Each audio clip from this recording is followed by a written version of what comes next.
Hello friends, welcome. स्वागत है आपका अपने इस चैनल इन्फो गाइडेंस में। आरती BHIC 133 आज का ये वीडियो है आपका, ठीक है ना। किसका? BHIC 133 का। और इसमें देख लेते हैं मुगल साम्राज्य, अकबर से औरंगजेब तक। आप लोग बार बार कहते हैं इंपॉर्टेंट वीडियो, इंपॉर्टेंट क्वेश्चंस की वीडियो लेके आए, वही तो चल रहा है ना। अब देखिए, मुझे पढ़ाने में क्या है, मैं तो या पूरा पढ़ा दूं या एक दो क्वेश्चन बता दूं। मैं ऐसा पढ़ाना चाहती हूँ कि यदि क्वेश्चन आए तो आपसे बन जाए। आपके मन में ये न लगे कि मैंने हर एक यूनिट से दो क्वेश्चन बता दिए, वो दो क्वेश्चन नहीं आया। तो कम से कम नॉलेज रखिए चीज का। आपकी यूनिट में है क्या, इस चीज का नॉलेज रखिए। वो चीज होती क्या है, इसका नॉलेज रखिए। तो यदि आपसे क्वेश्चन पूछा जाएगा तो आप कुछ ना कुछ तो लिख लेंगे। हम कहते हैं 10 या 12 नंबर के एक क्वेश्चन होगा, 10 या 12 नंबर का। अब आप पूरा सॉलिड नहीं लिख पाते हैं, लेकिन उस चीज के बारे में थोड़ा जानते हैं, बहुत नहीं जानते। आप थोड़ा भी लिख देंगे तो 2 नंबर तो आपको मिल ही जाना है, 2-3 नंबर तो आराम से मिल जाना है। तो बताइए, अगर आप दो ही क्वेश्चन में, एक ही क्वेश्चन जो आपको लग रहा है कि यार मुझे नहीं पता, थोड़ा पता है, थोड़े में भी आप नंबर खींच सकते हैं।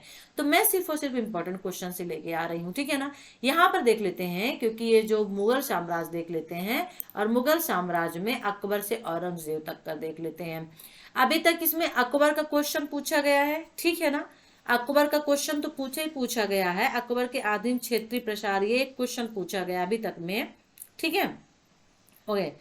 इसमें एक चीज और यहाँ पे है, स्वायत्त सरदारों की प्रतिनिधियां क्या रही हैं, और मुगल राजपूत संबंध, ठीक है ना। इंपॉर्टेंट है, क्योंकि इसमें आप जो है अकबर भी देखेंगे, जहांगीर भी देखेंगे, शाहजहां, औरंगजेब, हम इन चारों को लेंगे, लेकिन शार्ट में लेंगे। इन चारों की नीतियां जो है वो दक्कन के प्रति देखेंगे। और क्वेश्चन आपसे पूछा जाएगा कि मुगल जो काल था, उसमें दक्कनी राज के प्रति उनकी क्या नीति थी। मुगलों की दक्कनी राज के प्रति उनकी क्या नीति थी। तो इस तरह से क्वेश्चन पूछे जाते हैं, तो देखना तो पड़ेगा, देखिए, ठीक है ना। और चलते चलते मुगल साम्राज्य का थोड़ा सा पतन देख लेंगे, ठीक है ना। तो चलिए, अब यहाँ पर हम देख लेते हैं। सबसे पहले ले लेते हैं सत्ता की राजनीति और बैरम खां का संरक्षण। मुझे नहीं लगता इसको बताना पड़ेगा, ठीक है ना। ओके, चलिए, यहाँ पर हम सिर्फ और सिर्फ इम्पोर्टेंट लेंगे। बैरम खां तो इम्पोर्टेंट। अकबर के आधीन क्षेत्रीय प्रसार, ये इम्पोर्टेंट हो सकता है क्या? ओके, या हो सकता है, थोड़ा सा लेंगे, ठीक है ना। उसका रीजन ये है कि मुगल साम्राज्य का जो प्रसार हुआ है वो अकबर के टाइम में ही हुआ है। हुमायूं के पास तो कुछ ऐसा था नहीं खास, ठीक है ना। तो यहाँ पर देख लेते हैं कि प्रारंभिक जो समस्याएं थी उनका समाधान करने और सिंहासन पर अपने अधिकार को और मजबूत करने के लिए अकबर ने मुगल साम्राज्य के क्षेत्रीय प्रसार की नीति आरंभ कर दी। तो अकबर के अधीन क्षेत्रीय प्रसार, यानी अकबर की क्षेत्रीय प्रसार की नीति क्या थी। यदि क्वेश्चन ये पूछता है तो फिर आपको ये आंसर लिखना पड़ेगा, ठीक है ना। तो उसने क्षेत्रीय प्रसार की नीति आरंभ कर दी थी मुगल साम्राज्य के। तो अकबर के बजाय मुगल साम्राज्य के क्षेत्रीय प्रसार की नीति आता है, ये भी क्वेश्चन इंपॉर्टेंट है, तब भी आपको यही लिखना है, ठीक है ना। तो किसी प्रसार की किसी भी नीति के अनुसरण का अभिप्राय देश के विभिन्न भागों में विद्यमान भिन्न भिन्न राजनीतिक शक्तियों के साथ संघर्ष था। भाई, क्षेत्र का, यानी अपने आप क्षेत्र का जब प्रसार करेंगे, जो आपका साम्राज्य है उसको यदि आप बढ़ाना चाहेंगे, तो सीधी सी बात है, जो दूसरे साम्राज्य आपसे लगे हुए हैं, दूसरे क्षेत्र जो आपसे लगे हुए हैं, जिनमें दूसरों का शासक था, तो उसके साथ आपको संघर्ष तो करना पड़ेगा, लड़ाई तो करनी पड़ेगी, ठीक है ना।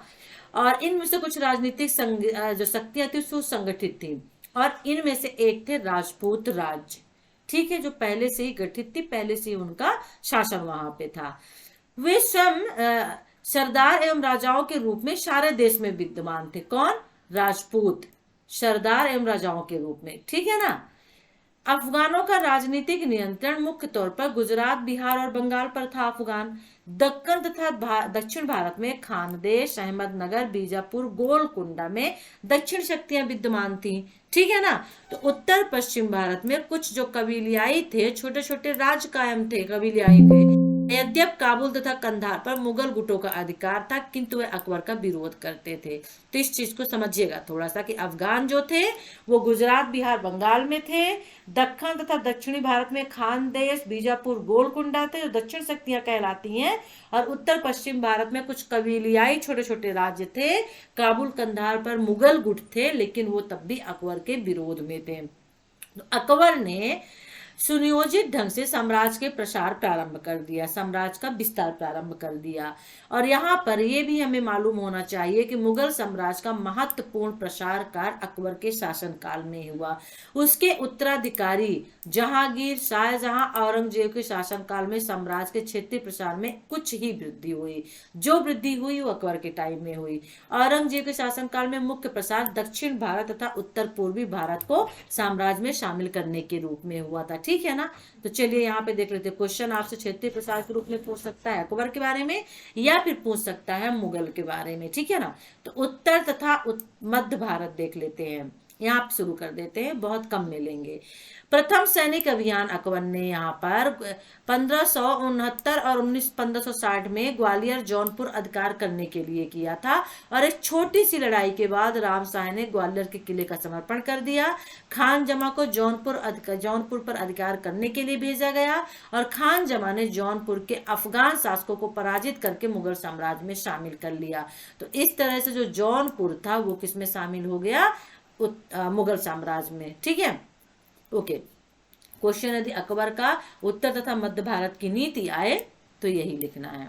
चलिए, मध्य भारत के अलावा मालवा पर बाज बहादुर का शासन था। मध्य भारत में जो मध्य भारत का मालवा था वहां पे बाज बहादुर का शासन था और उसे अदम खान के नेतृत्व में मुगल सेनाओं ने पराजित कर दिया था और बाज बहादुर बुरहानपुर की ओर भाग गया था। तो एक तरह से मालवा पर भी जो है किसका अधिकार हो गया था, मुगलों का अधिकार हो गया था। ठीक है, ओके। फिर क्या हुआ, अब यहाँ पर जब मध्य भारत के मालवा पर भी अंग्रेजों का मुगलों का शासन हो गया। अब मध्य भारत में जो गढ़कटंगा या गोंडवाना एक स्वतंत्र राज्य था और इस राज्य पर दलपत शाह की विधवा रानी दुर्गावती, जिसको हम लोग जानते हैं, उनका शासन था। तो दुर्गावती को 1564 में पराजित कर दिया गया और बाद में 1567 में इस राज्य को अकबर ने दलपत शाह के भाई चंद्र शाह को सौंप दिया। तो एक तरह से गोंडवाना का भी एक राज्य मुगलों के अधीन हो गया और इस काल के दौरान अकबर को मध्य भारत में अनेक विद्रोहों का सामना भी करना पड़ा था। ठीक है, और अब्दुल्लाह खां उज्बेक इनका नेता था जो विद्रोही थे और उसके साथ अन्य दूसरे उज्बेक भी शामिल हो गए थे। खान जमा आसफ खान ने भी विद्रोह किया था। ठीक है ना। और अकबर ने मुनीम खां की सहायता से इन विद्रोहों का दमन किया और अपनी स्थिति को सुदृढ़ किया। तो बैरम खां के पतन के बाद कुलीनों के साथ अकबर का जो संघर्ष प्रारंभ हुआ था अब उसका भी अंत हो गया था और अकबर ने अपनी कूटनीतिक निपुणता, संगठनात्मक योग्यता के साथ में विश्वसनीय मित्रों की सहायता से गंभीर समस्या का समाधान कर लिया था। उसने अपने साम्राज्य का विस्तार किया उत्तर तथा मध्य भारत में। फिर पश्चिम भारत आता है। इससे दो क्वेश्चन क्रिएट होते हैं, एक तो अकबर और पश्चिम भारत या मुगल या पश्चिम भारत, 3 क्वेश्चन। और दूसरा आता है अकबर और राजपुताना विजय, यानी अकबर राजपुताना संबंध या फिर मुगल और राजपुताना संबंध। ठीक है ना। तो चलिए इसको देख लेते हैं। अब यहाँ पर देख लेते हैं पश्चिम भारत में कि अकबर का मानना था कि स्थायी साम्राज्य के लिए उसको राजपुताना में विद्यमान राजपूत राज्यों को अपने अधीन करना, यानी अकबर मानता था कि यदि हम स्थायी रूप से यहाँ पे अपने साम्राज्य की स्थापना करेंगे तो हमें राजपूतों को अपने अधीन करना होगा। और अकबर ने इन राज्यों के प्रति एक सुनिश्चित नीति बनाई। इन राज्यों को न केवल विजित करने का निर्णय लिया बल्कि इसके शासकों को अपना सहयोगी बनाने का भी निश्चय लिया कि जरूरत पड़ने पर वो मेरा साथ दे।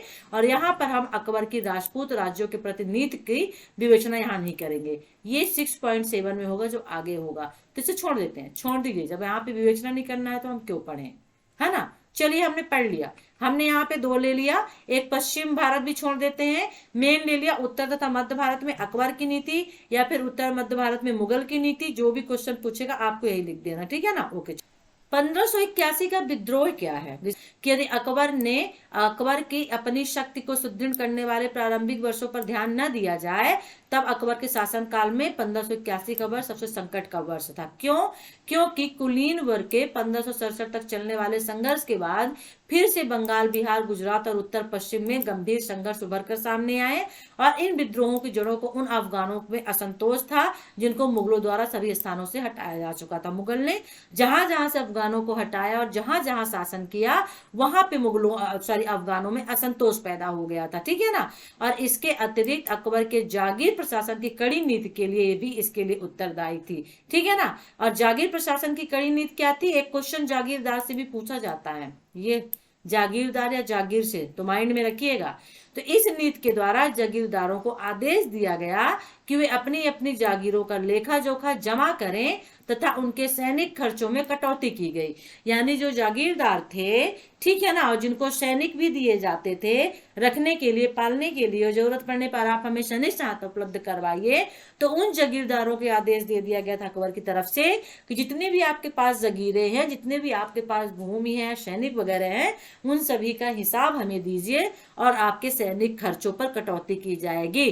तो बंगाल के गवर्नर ने इन आदेशों को कठोरता के साथ लागू कर दिया और इस नीति ने वहां विद्रोह को जन्म दे दिया और शीघ्र ही विद्रोह बिहार में फैल गया। ठीक है, तो जागीरदार विद्रोह, जागीरदार क्या होता है अकबर के मुगल के काल में, तो ये आपको लिखना है।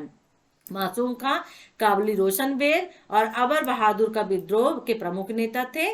ठीक है ना, अकबर ने तुरंत राजा टोडरमल तथा शेख फरीद बख्शी के नेतृत्व में एक बड़ी संख्या में सेना को वहां पे भेज दिया बंगाल में, जहां पे विद्रोह शुरू हुआ। और कुछ समय बाद टोडरमल की सहायता के लिए अजीज कोका व शहबाज खां को भेजा गया।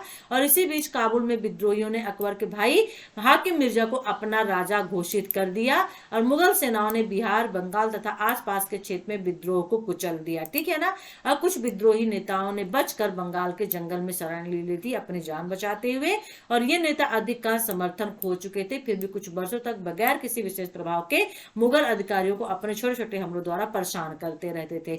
मतलब इनका कोई अस्तित्व नहीं था, लेकिन जंगल में छुपे हुए थे, लेकिन हमले वो मुगलों के ऊपर करते रहते थे। ठीक है, अब यहाँ पे मिर्जा हाकिम ने अकबर पर दबाव बढ़ाने के लिए लाहौर पर आक्रमण कर दिया।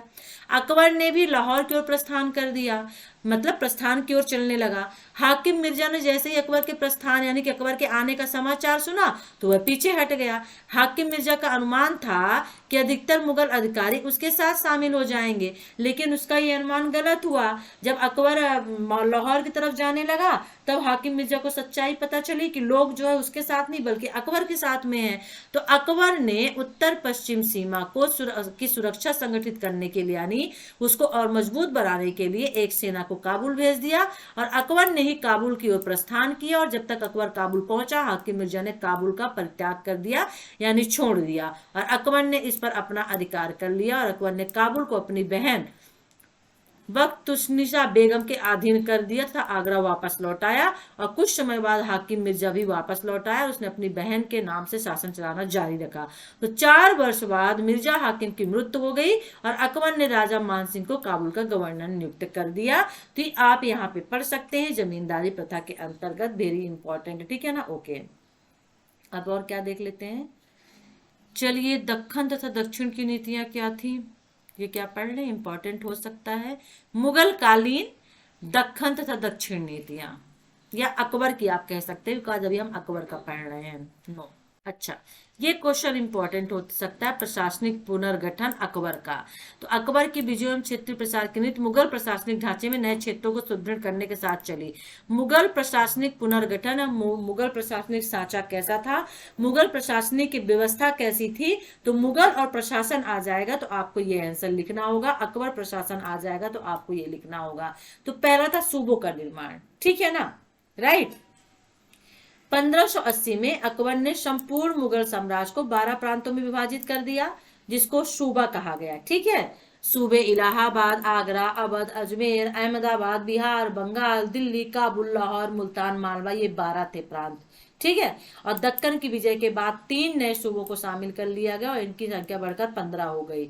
ये 3 सूबे बरार, खानदेश और अहमदनगर थे। ठीक है ना, और यहाँ पर नियमों के अनुसार यहाँ की नियुक्त अधिकारियों द्वारा शासन किया जाता था। तो सूबों का निर्माण किया गया 1580 में अकबर के द्वारा। ठीक है ना, ये सैन्य प्रशासन, प्रशासनिक ढांचा पढ़ रहे हैं, सैन्य प्रशासन पढ़ रहे हैं, किस तरह से अकबर ने अपने साम्राज्य का प्रशासन को आगे बढ़ाया। ठीक है ना, फिर दूसरा हो गया सैन्य प्रशासन, यानी अकबर ने सैन्य प्रशासन को भी एक नया स्वरूप दिया, सेना को संगठित किया। ठीक है ना, नवीन उपाय उसने अपनाए, एक केंद्रीकृत सैनिक ढांचे को विकसित किया, सैन्य एवं नागरिक अधिकारियों को उनकी योग्यता और राज्य की सेवा के आधार पर उन्हें पद दिया गया, यानी मनसब दिया गया। तो यहाँ पे एक मनसब से भी क्वेश्चन पूछा जाता है कि मनसब से आप क्या समझते हैं। तो मनसब होता है पद या ओहदा, ठीक है ना। तो मनसब का शाब्दिक अर्थ है पद या ओहदा, और मनसबदार भी पूछा जाता है तो इसका मतलब होता है पद को धारण करने वाला, ठीक है। तो मनसब से भी क्वेश्चन पूछा जाता है, वेरी वेरी इंपॉर्टेंट है। तो इसको थोड़ा सा जो है याद रखिएगा। मनसब, मनसबदार। तो मनसब का मतलब पद, मनसबदार का मतलब पद को धारण करने वाला। तो अकबर ने अपनी मनसबदारी व्यवस्था में 66 स्तरों की रचना की थी, यानी 10 सैनिकों के नेतृत्व को लेकर के 10,000 सैनिकों तक का नेतृत्व था इस मनसबदारी में, ठीक है ना। और सभी मनसबदारों को नगद धन या जागीर के रूप में दिया जाता था, यानी जो पैसे दिए जाते थे वो या तो नगद धन या जागीर दी जाती थी, यानी जमीन दी जाती थी। और अकबर के शासन काल में जिस सैन्य प्रशासन को विकसित किया गया, जागीर का मतलब कोई एक क्षेत्र विशेष दे दिया जाता था उनको, और उसके उत्तराधिकारियों के शासन के दौरान उनमें कई परिवर्तन आए थे। तो यहाँ पर मनसब व्यवस्था का भी विस्तृत विवरण नहीं है, वो खंड 2 में किया जाएगा, यानी यूनिट जब 2 पढ़ेंगे, ठीक है। तो चलिए यहाँ पे इसको भी नहीं देखते हैं। अकबर के उत्तराधिकारियों के अधीन क्षेत्रीय विस्तार, ये भी नहीं देखेंगे हम। तो इसमें से और देख लेते हैं क्या इंपॉर्टेंट हो। हाँ, स्वायत्त सरदारों के प्रति क्या नीतियां थी अकबर की, वेरी वेरी इंपॉर्टेंट है, ठीक है ना। तो अकबर या मुगल साम्राज्य आए तो आंसर आपको यही लिखना है, किसका, स्वायत्त सरदारों के प्रति नीतियां। चलिए देख लेते हैं। देखिए, स्वायत्त सरदारों के प्रति नीतियां, मुगल साम्राज्य को मजबूत करने के प्रयास में अकबर ने अपना ध्यान स्वायत्त सरदारों की ओर लगाया, ठीक है। सरदार शब्द का प्रयोग शासक वंश के लिए किया गया जो संपूर्ण देश में फैले हुए थे और छोटे छोटे क्षेत्रों में किसी न किसी रूप में शासन करते थे, यानी कि ऐसा एक शासक वर्ग जो छोटे छोटे क्षेत्रों में शासन करता था वो सरदार कहलाते थे, ठीक है ना, राइट। और इन शासकों को मुगलों के साथ संबंधों में एक विशिष्ट प्रकार का दर्जा प्राप्त था, यानी मुगलों के साथ यदि संबंध रखते हैं तो उनको एक विशेष दर्जा दिया जाता था। और जहां एक और वे अपने शासित क्षेत्र पर अपना प्रशासन चलाने के लिए स्वतंत्र थे, वहीं पर वे मुगल साम्राज्य के परिप्रेक्ष्य में सहायक स्थिति रखते थे। मतलब ये सरदार वे कहलाते थे जो मुगल के अंदर तो नहीं होते थे, मुगल से स्वतंत्र होते थे, अपना राज स्वतंत्र चलाते थे, लेकिन एक संधि के तौर पर वो क्या करते थे कि मुगलों को जब भी सहायता की जरूरत पड़ती, जब भी सैनिकों की जरूरत पड़ती, तो ये जो सरदार होते थे उनको सैनिक सहायता उपलब्ध कराते थे, या पैसे की जरूरत पड़े तो वो उपलब्ध कराते थे, ठीक है ना। तो अकबर की सफलता इस तथ्य में निहित थी कि वे अपने साम्राज्य के स्थायित्व के लिए इन सरदारों का समर्थन प्राप्त करने में सक्षम रहा, और अकबर के उत्तराधिकारियों ने लगभग इसी नीति का अनुसरण किया, ठीक है ना। स्वायत्त सरदारों के प्रतिनिधियां, तो स्वायत्त सरदारों की प्रतिनिधियों में सरदारों की सत्ता की प्रकृति देख लेते हैं, ठीक है ना, किस तरह की थी। देखिए, समकालीन जो विवरण है उसके आधार पर राय, राणा, रावत, रावल, राजा ये आदि के रूप में हुआ, यानी अंतिम 2 नाम फारसी हैं। ये स्वायत्त सरदार पहले कहे जाते थे, और कभी कभी जमींदार शब्द का भी प्रयोग साधारण भूस्वामी सरदारों के लिए किया जाता था, ठीक है। लेकिन दोनों के मध्य एक निश्चित अंतर भी था। तो मुगल प्रभुत्व के अधीन मुगल साम्राज्य के अधीन जमींदार स्वतंत्र नहीं होते थे, और जबकि सरदार को अपने शासित क्षेत्रों में पर्याप्त स्वतंत्रता प्राप्त थी, और ये मुगल शासकों के साथ एक अनेक प्रकार का संबंध रखते थे। तो सरदारों का प्रथम प्रमुख अध्ययन एहसान रजा खान द्वारा किया गया, और वो मानते थे कि साम्राज्य के केवल परिधि क्षेत्र ही सीमित नहीं थे, बल्कि ये क्षेत्रीय केंद्र दिल्ली, आगरा, अवध और इलाहाबाद सूबों में भी पाए गए थे, ठीक है। और इन सरदारों में सबसे अधिक संख्या राजपूतों की थी, लेकिन ये मुसलमान सहित सभी जाति समूहों से संबंधित थे। तो इस तरह से सरदार के रूप में राजपूतों को भी शामिल कर लिया गया, दिल्ली, आगरा, अवध और इलाहाबाद में भी पाए गए, ठीक है। और ये अपने शासन के लिए स्वतंत्र पाए गए। सरदारों का एक शक्तिशाली समूह था जिसके पास विशाल पैदल सेना होती थी, घुड़सवार सेना होती थी, और विशाल मात्रा में राजस्व कमाने के लिए सैकड़ों एकड़ कृषि भूमि होती थी। तो ये होते थे सरदार। क्या होते थे? एक विशाल सेना, घुड़सवार सेना, विशाल मात्रा में पैसे कमाने के लिए सैकड़ों एकड़ भूमि, जहां पर ये खेती किसानी करवाते थे। तो इस तरह से सैकड़ों जो एकड़ की कृषि भूमि होती थी वहां पर ये स्वतंत्र होते थे अपने राज्य को बसाने के लिए, ठीक है ना। ओके। सरदारों के साथ मुगलों का संघर्ष। अब सरदारों के साथ मुगलों का संघर्ष कैसे हुआ, एक क्वेश्चन अलग भी पूछ सकता है, वो नीति थी। अब ये यदि पूछ लेता है कि मुगलों के साथ सरदारों के संघर्ष, तो यहाँ पे देख लेते हैं कि लोदिया की पराजय के बाद बाबर के अधीन भारत की केंद्रीय सत्ता को अफगान तथा स्वायत्त सरदारों के संयुक्त विद्रोह का सामना करना पड़ा था। जब बाबर था तो उसने अफगानों का और स्वायत्त सरदारों का विद्रोह सहा था, और हुमायूं को भी उनकी शत्रुता का सामना करना पड़ा था यहाँ पे, ठीक है ना। अब सरदारों के साथ अकबर का प्रारंभिक संपर्क संघर्ष तथा युद्धों के माध्यम से हुआ। जब युद्ध हुए तब सरदार के संपर्क में ये आए। कई मामलों में यह सरदार मुगल एवं अफगान विद्रोहियों के साथ मिल गए थे, और ये कभी भी निष्ठा नहीं रखते थे, एक साम्राज्य के प्रति निष्ठा नहीं रखते थे सरदार। ये इनकी विशेषता कह लीजिए या कमियां कह लीजिए, मतलब दल बदलू होते थे। कभी भी चाहे तो किसी भी साम्राज्य, किसी भी राजा के साथ ही मिल जाते थे, ठीक है ना। क्यों? क्योंकि ये सैनिक उपलब्ध कराते थे। तो मुगल सत्ता के सुदृढ़ीकरण एवं विजयों की प्रक्रिया में अकबर के सरदारों का समर्थन प्राप्त किया अकबर ने, और कई मुगलों की अधीनता भी स्वीकार की उन लोगों ने। किसने? सरदारों ने। अकबर के इन सरदारों के प्रति कोई घोषित औपचारिक नीति न थी, और कुछ स्रोतों से पता चलता है कि मुगलों तथा सरदारों के बीच के संबंधों की जानकारी प्राप्त होती है। तो क्वेश्चन आता है नीति के बारे में, क्वेश्चन आता है मुगल सरदार के बीच संबंध के बारे में, तो आंसर आपको यही लिखना है जो हम ऊपर पढ़ चुके हैं और अब जो नीचे पढ़ने जा रहे हैं, ठीक है। सरदार और मुगल, सरदार अकबर, आंसर यही होगा। चलिए पहले यहाँ पे जानकारी जो ले लेते हैं संबंध में। पहली चीज क्या है, विजय के पश्चात उनके द्वारा अधीनता स्वीकार करने के बाद उनको अपने क्षेत्रों का प्रशासन करने के लिए स्वतंत्र छोड़ दिया गया। यानी अकबर ने या मुगल साम्राज्य ने, या अकबर कह सकते हैं कि अकबर ने जब सरदारों के ऊपर एक विजय हासिल कर ली, उनको हरा दिया, हराने के बावजूद भी उनको उनके क्षेत्र में अकेला स्वतंत्र छोड़ दिया गया शासन करने के लिए, ठीक है ना। और उनके पास राजस्व एकत्रित करने, व्यवसायिक करने यानी व्यवसाय करने के लिए करों को लगाने के अधिकार थे। किनके पास? सरदारों के पास। और राजस्व एकत्रित करने में स्वायत्त सरदार मुगल अधिनियमों की अपेक्षा स्थानीय परंपराओं का अनुसरण करते थे, जो उनके पास पहले से परंपराएं थी। तो आप इसमें सिर्फ इतना ले लीजिए कि विजय मतलब कि मुगलों से हार स्वीकार करने के बाद या मुगलों की अधीनता स्वीकार करने के बाद सरदारों को उनके अपने क्षेत्रों में प्रशासन करने के लिए, राज करने के लिए स्वतंत्र छोड़ दिया गया। दूसरा ले लेते हैं, इन स्वायत्त सरदारों की मुगल सेना में भी नियुक्ति की गई और उनको जागीरें एवं मनसब प्रदान किए गए, ठीक है। आप यहाँ पे इतना ले लीजिए। फिर जिन मामलों में सरदारों को मनसबदार नहीं बनाया गया, वे भी अक्सर शत्रुओं के विरुद्ध चलाए गए सैनिक अभियानों एवं विद्रोहों का दमन करने में मुगल सेनाओं की मदद करते थे। और जो मैं आपको बोलती थी शुरू से कि सरदार जो होते थे उनके पास बहुत बड़ी विशाल सेना और सैनिक घुड़सवार होते थे, तो जो भी उनको अपने अधीन कर लेता था तो उन क्यों करता था? मेन रीजन यही था कि उनकी सैनिक शक्ति के ऊपर अधिकार करने के लिए। मान लीजिए अकबर का किसी दूसरे राजा के साथ लड़ाई हुई और सैनिकों की आवश्यकता पड़े तो फिर ये सरदार उनकी सहायता करते थे, लेकिन सरदार कभी भी किसी एक राजा के प्रति निष्ठावान नहीं हुए हैं, ये आप ध्यान रखिएगा, ठीक है ना। ओके, फिर देख लेते हैं। जैसे संपूर्ण मुगल शासन के दौरान इन सरदारों ने न केवल विशाल क्षेत्रों को विजित करने में मदद की, अपितु उन्होंने कई बार अपने कुल वंश के लोगों के विरुद्ध भी मुगलों की सहायता की। फिर सैन्य मदद उपलब्ध कराने के अतिरिक्त इन सरदारों को प्रशासन में सूबेदार, गवर्नर, दीवान बख्शी आदि महत्वपूर्ण पदों पर नियुक्त किया गया। जागीरों के अतिरिक्त उनको अक्सर जागीर के तौर पर उनके अपने क्षेत्रों को भी दिया जाता था, जिन्हें वतन जागीर कहा जाता था। ये जागीरें पैतृक एवं अपरिवर्तनीय थी, ठीक है ना। तो जो सरदारों को जागीर दी जाती थी तो जागीर के तौर पर उनको अपने क्षेत्र को भी दिया जाता है, यानी उनको उनके अपने क्षेत्र को भी दिया जाता था जो उनकी पैतृक होती थी।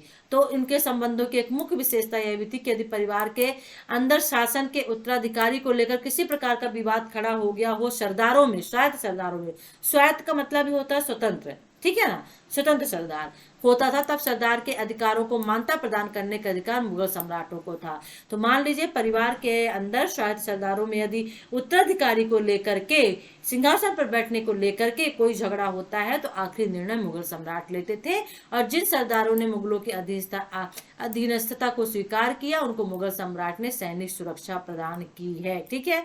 फिर ये वेरी इंपॉर्टेंट हो सकता है, ठीक है ना। सरदारों से आशा की जाती थी कि मुगल सम्राट को लगातार नजराना देते रहेंगे, और इसको पेशकश कहा गया, यानी कुछ ना कुछ पेश करते रहेंगे, ठीक है, ठीक है।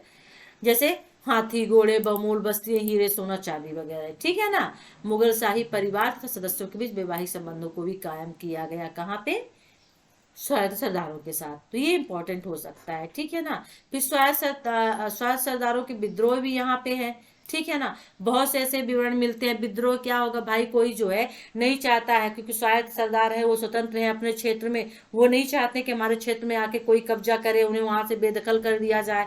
उनके आपसी परिवार में झगड़ा हो रहा है, मुगल शासन आके उनमें इंटरफेयर करे, ठीक है ना। तो ये चीजें जो है, इन छोटी छोटी चीजों को लेकर के स्वायत्त सरदारों के विद्रोह भी हो गए थे मुगल के खिलाफ, ठीक है ना।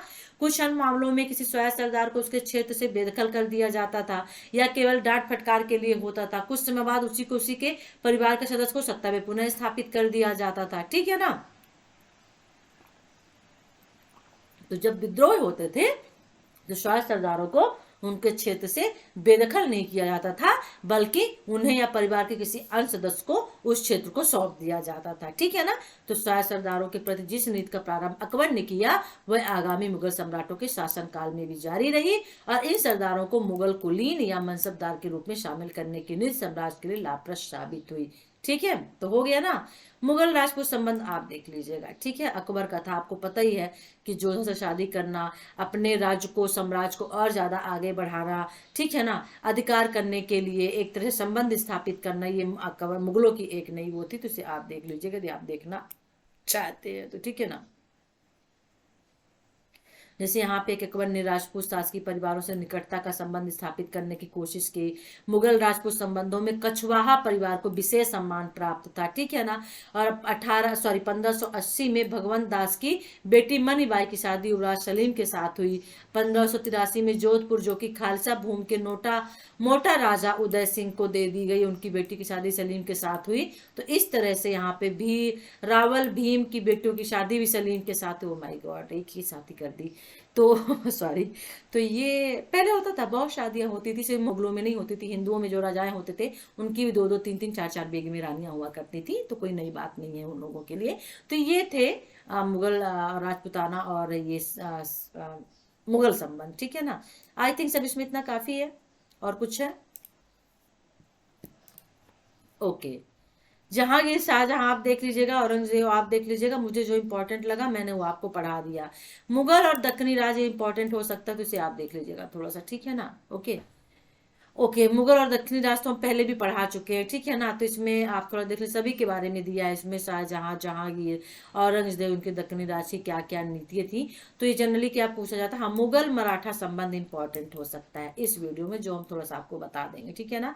कि मुगल मराठा संबंध को 4 चरणों में विभक्त किया गया, 1615 से 1664, 1664 से 1667, 1667 से 1680, 1680 से 1707। ये है मुगल मराठा संबंध, जो कि हम इसको देख लेते हैं, ठीक है। ओके। तो अब ये थोड़ा सा देखते हैं कि जहांगीर के समय से ही मुगलों ने दक्कन की राजनीति में मराठा सरदारों के महत्व को समझ लिया था, कि दक्कन की राजनीति में मराठा कितने इंपॉर्टेंट हैं। और 1615 में जहांगीर कुछ मराठा सरदारों को अपनी ओर मिलाने में सफल भी रहा, और यहाँ पर संयुक्त दक्कनी सेना को हरा सके। शाहजहां ने भी 1629 में ही मराठा सरदारों को अपनी ओर मिलाने की कोशिश की। शिवाजी के पिता शाहजी इस समय मुगलों से मिल गए, परंतु बाद में उनसे अलग हो गए, और उन्होंने मुरारी पंडित और बीजापुर दरबार के मुगल विरोधी पक्ष के साथ मिलकर मुगलों के खिलाफ षड्यंत्र भी रचा। और मराठों की ओर से आने वाली गंभीर चुनौती को देखते हुए शाहजहां ने मराठों के खिलाफ मुगल बीजापुर संधि का विकल्प चुन लिया, यानी कि यहाँ पर एक संधि हो गई, और संधि के अनुसार बीजापुर के शासक को शाहजी की सेवा लेने से मना किया, परंतु उसने कर्नाटक में मुगल क्षेत्र से दूर रखने की मांग की।